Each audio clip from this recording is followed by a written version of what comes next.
एक कहानी है दो भाई की। दोनों एक ही साथ बड़े हुए, लेकिन बड़े होकर दोनों जीवन जीने के रास्ते अलग अपनाए। एक ने अपनाया सत्य धर्म का रास्ता और दूसरे ने अपनाया स्वार्थ, लालच और जल्दी सफलता का। समय बीतता गया। अजीब बात तो ये थी कि जो भाई धर्म के रास्ते पर था उसे मेहनत के बाद भी सफलता नहीं मिल रही थी, और जो भाई अधर्म के रास्ते पर था वो हर काम में बढ़ता जा रहा था।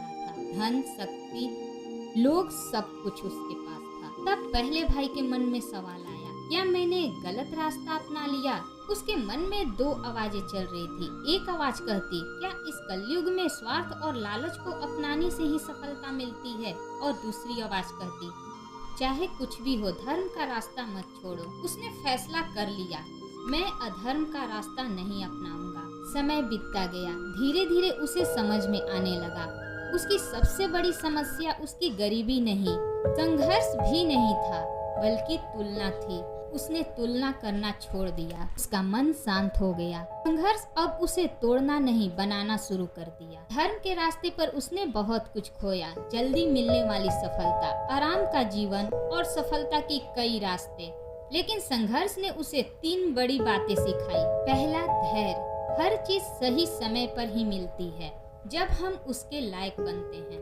दूसरा, जैसा कर्म वैसा ही फल। और तीसरा, विवेक। सही और गलत के बीच शांत मन से सही निर्णय लेना। अब उसका सब कुछ अपना था। एक दिन दोनों भाई फिर मिले।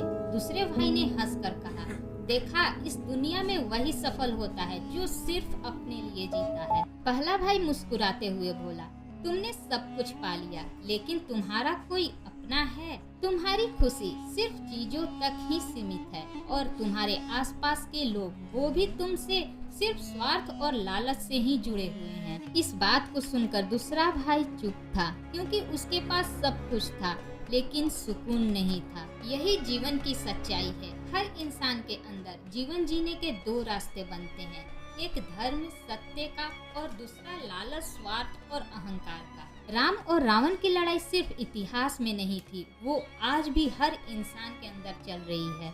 अब सवाल ये नहीं कि कौन सा रास्ता आसान है, सवाल ये है कि हम किस रास्ते पर चलना चाहते हैं और क्यों। जानते हैं अगली वीडियो में। हर हर महादेव।